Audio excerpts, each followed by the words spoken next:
Selamat pagi semua. Kita akan masuk ke perubahan kebudayaan dalam masyarakat. Ada di sini nanti karena dampak negatif. Kenapa kebudayaan itu berubah? Karena ada pengaruh dari luar yang menekan kebudayaan lokal. Contohnya, dampak perubahan budaya di bagian yang pertama di sana dikatakan kian terdesaknya kesenian tradisional oleh kesenian modern. Contohnya kesenian tradisional, contohnya itu kecapi, gendeng. Tetapi anak-anak muda tidak tertarik menggunakan hal tersebut. Yang sering dipergunakan adalah biasanya gitar. Itu kan kesenian modern, gitar ataupun drum band, semua dimainkan. Bahkan saksofon itu adalah kesenian modern yang menekan kesenian tradisional. Itulah dampaknya, sehingga nanti kesenian tradisional itu akan semakin ditekan, semakin masuk dorongan dari berbagai arah, sehingga dia ada kesenian tradisional itu lama-lama akan sudah selanjutnya terdesaknya peralatan tradisional dan peralatan modern. Peralatan tradisional contohnya mengerjakan sebuah kesenian akan lama sehingga digunakanlah modern. Baru kehadiran mesin menggantikan peran manusia. Sekarang kita sudah mulai memasuki industri 5.0. Setiap permasalahan bisa diselesaikan oleh mesin robot. Tidak nanti kemana? Ya, semua kecerdasan buatan sudah mulai dikembangkan. Teknologi di Cina, ya, Jepang, Amerika itulah salah satu negara maju yang terus mengembangkan di bagian teknologi. Bayangkanlah kecerdasan manusia, ya, kecerdasan manusia nanti digantikan oleh kecerdasan robot. Manusia diganti dengan robot. Bagaimana nanti selanjutnya? Kita ini kemana? Kita akan terasingkan. Sudah? Selanjutnya, kenapa seperti ini? Timbulnya sikap individualistis, individu, sikap yang menyendiri. Tidak ada lagi istilahnya interaksi sosial dengan lainnya.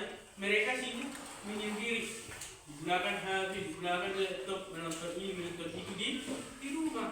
Tidak ada lagi waktunya untuk bermain dengan teman sekitar. Nah, ini juga mempengaruhi kebudayaan. Ya, selanjutnya materialistis dan konsumtif. Materialistis. Jadi segala sesuatu dipandang menjadi sebuah materi atau keuntungan. Contohnya, saya berkawan dengan dia karena ada keuntungan yang saya ambil dari dia. Jadi rata-rata seperti itu. Nah, saya mengerjakan sesuatu, contohnya saya bantu dia mengerjakan sesuatu, saya berharap ibadah ataupun saya interaktif. Nah, itulah konsumtif, konsumsi. Sudah, selanjutnya pudarnya prinsip-prinsip kekeluargaan. Nah, ini sudah semakin sering kita lihat. Prinsip kekeluargaan. Contohnya, saya dengan ini sebenarnya kerabat dekat, tetapi karena pengaruh-pengaruh budaya, saya pun tidak sering lagi berkomunikasi dengan dia. Bahkan jika ada kegiatan, saya cuma menelpon dia. Bukan saya jumpai lagi dia. Tidak ada lagi interaksi tentang kami. Sehingga kekeluargaan itu semakin pudar dan merenggang. Sudah tergerusnya nilai-nilai rohania. Ini menyangkut tentang keagamaan.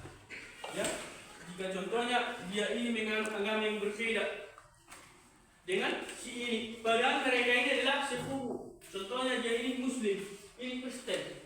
Karena tidak keinginan dia harusnya dia ini adalah Muslim, padahal mereka adalah keluarga dekat, sehingga terjadi tidak cocok dengan saya. Kamu seperti ini, kamu seperti ini katanya. Enggak? Masuk lagi ke bagian yang selanjutnya, meningkatnya pencemaran lingkungan. Meningkatnya pencemaran lingkungan ini karena contohnya tadi munculnya mesin menggantikan peran manusia, pastinya akan bekerja di contohnya di dalam sebuah pabrik akan menghasilkan limbah pabrik tercemar. Contohnya plastik yang kita gunakan, seperti ini. Ini akan mencemari lingkungan. Ini terurai sampai ratusan tahun. Inilah contohnya. Ini adalah hasil dari industri modern. Contohnya ini adalah penutup dari kemasan ataupun contohnya ini sunlight. Contohnya botolnya.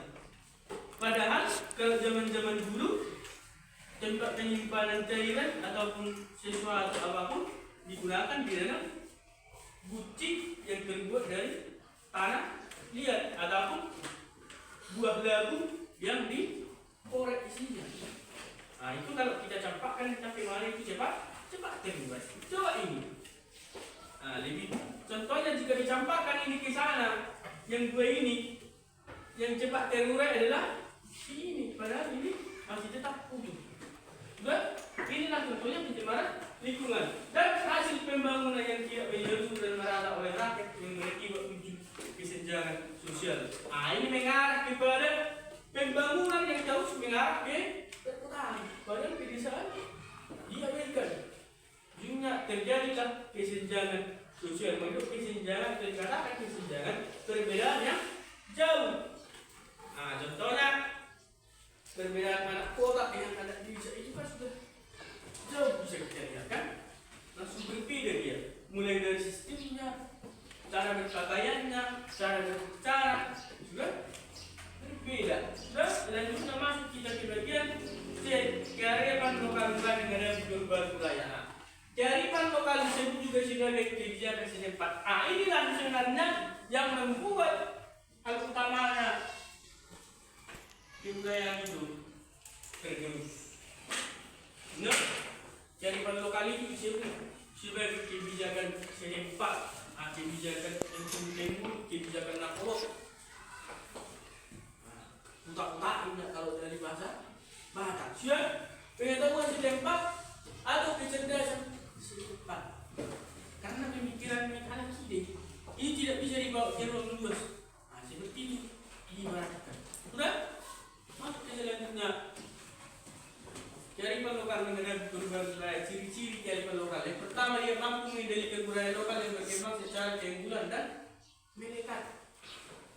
Sudah? Yang kedua, menjadi ketahanan terhadap pengaruh budaya luar. Yang ketiga, mengakomodasi budaya luar. Dikatakan diakomodasi, dikasih ruang. Budaya luar selanjutnya mengarahkan perkembangan budaya dan memadukan budaya asli dengan budaya luar. Dipadukan seperti yang saya katakan kemarin itu di pernikahan orang Batak sudah ada lagu statue kan? Nggak di Medan kan? Statue seperti itu. Padahal pernikahan Batak sakral, tetapi masukkan musik modern atau lagu yang sedang tren. Itu salah satu mulai perubahan. Sudah? Selanjutnya kearifan lokal untuk menghadapi perubahan budaya. Kalau kita lihat di sini, ini gambarnya semua serentak memotong baju. Coba kalau sekarang kalau kita lihat di sekeliling kita, masuk itulah di sini. Dari contohnya di sini ada 1, 2, 3, 4, 5, 6, 7, 8, 9, 10, 11, 12, 13 orang bekerja. Tapi kalau masuk orang-orang cukup 2 orang. Satu mengoperasikan, satu menambahkan ataupun mengganti. Ketika yang mengoperasikan sudah beda atau ini berganti. Inilah sebenarnya. Sudah? Masuk kita ke selanjutnya. Fungsi kearifan lokal. Sebenarnya fungsi kearifan lokal itu sangat banyak, makanya perlu kita pelajari dan supaya kita pertahankan. Contohnya, fungsi konservasi dan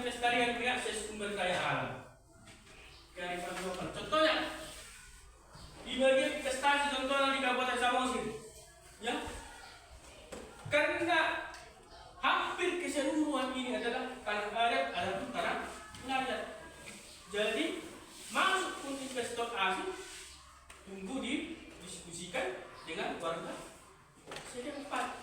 Jadi bertahan, tidak asal masuk keluar masuk semua. Dan selanjutnya pengembangan sumber daya manusia. Sumber daya manusia dikembangkan contohnya seperti ini. Anda disuruh sekolah, contohnya si Alga, tetapi letaknya dikerankan orang tua bahwasanya pepatah-pepatah zaman dulu menjadi keras hidupnya seperti ini dikatakan, hijau di para-para, otak di perjanjian. Nabi sudah pernah ada nonton bergereja. Dikasih sama dia motivasi bahwasanya belajar itu betul, supaya Anda tidak nanti menjadi seorang budak pesuruh. Sudah, selanjutnya perkembangan kebudayaan dan ilmu pengetahuan. Pengembangan kebudayaan contohnya yang dikatakan tadi, masuk keyboard, masuk gondang, sudah digunakan pengeras suara. Kalau zaman dulu langsung itu suaranya aslinya. Itu perubahan. Lalu selanjutnya penuntun dalam bersikap dan perilaku. Kalau dikatakan dia penuntun dan bersikap perilaku, orang tua kita itu diajarkan yang kepada kita untuk menghormati orang yang lebih tua. Ya, selalu jika berpapasan selalu itu kan salah satu penuntun atau panutan dari budaya. Selanjutnya penuntun mengenai etika dan moral. Etika dan moral itu contohnya bagaimana jika si Alga ini berbicara dengan orang yang lebih tua, bagaimana responnya, bagaimana caranya berbicara, apakah kamu samakan atau setarakan dengan teman sebaya, contohnya si ini dengan ini berbicara dengan dia dengan orang tua, tidak berbeda, pasti akan lebih menghormati. Sudah? Selanjutnya, ini kebudayaan dapat dilihat sebagai produk, ketika dipandang sebagai karya dan intelektual artistik individu atau kelompok masyarakat yang memiliki makna budaya tertentu. Produk budaya dapat berupa barang dan jasa atau cultural goods atau service. Contohnya kalau di dalam lingkungan kita ini kebudayaan itu bisa kita lihat ada produk-produk kerajinan. Pergi kita ke Hutan Raja, di sana ada kampung ulos, di sana menenun ulos. Pergi kita ke Sigale-gale, yang diberikan di sana adalah jasa, diperankan Sigale-gale, patungnya itu kan digunakan, digerakkan. Itu kan jasa dia yang beri. Itu dah diarifan lokal. Nah, masuk kita ke bagian selanjutnya untuk menghadapi perubahan budaya. Menurut UNESCO, barang atau budaya yang mengacu pada barang-barang konsumen yang menyampaikan ide, simbol dan cara hidup masyarakat tertentu. Jasa budaya menurut UNESCO merupakan layar untuk memuaskan minat atas budaya. Tahun rencananya di tahun 2025, tahun ini ataupun tahun 2026, salah satunya contohnya adalah ulos akan dijadikan kebudayaan ataupun benda kebudayaan tingkat nasional. Karena ini adalah sebuah yang mencerminkan simbol ataupun kebudayaan. Nah, itulah tentang UNESCO. Itu organisasi dunia yang melingkupi kebudayaan dan pengetahuan. Sudah? Menanggapi perubahan budaya, keberagaman dan keunikan budaya yang dimiliki bangsa Indonesia merupakan daya tarik bangsa Indonesia di mata dunia. Dalam rangka menghadapi perubahan budaya, sikap dan perilaku penting yang dikembangkan adalah memperkokoh nilai-nilai karakter dan kebudayaan bangsa. Namanya ini, ini yang terakhir. Menanggapi perubahan proses pemberdayaan masyarakat hendaknya berbasis kearifan lokal, karena kearifan lokal dengan nilai-nilai keutamaan seperti kebijaksanaan, dan memiliki kepribadian yang berkontribusi bagi kehidupan masyarakat, terutama dalam menghadapi lingkungan yang dinamis. Kalau dikatakan lingkungan yang dinamis, lingkungan yang berubah secara perlahan. Nah, kalau sekeliling kita, contohnya lingkungan kita ini, dari perubahan rumah dia berubah. Sebenarnya kalau untuk budaya lokal, untuk masyarakat, contohnya kita Batak Toba, rumahnya adalah rumah panggung, rumah polo.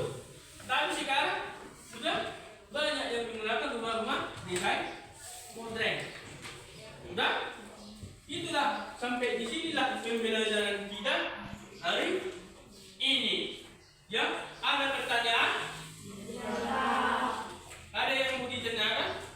Karena sudah jelas, bisa kita duduk pembelajaran bab ini. Sekian dan terima kasih.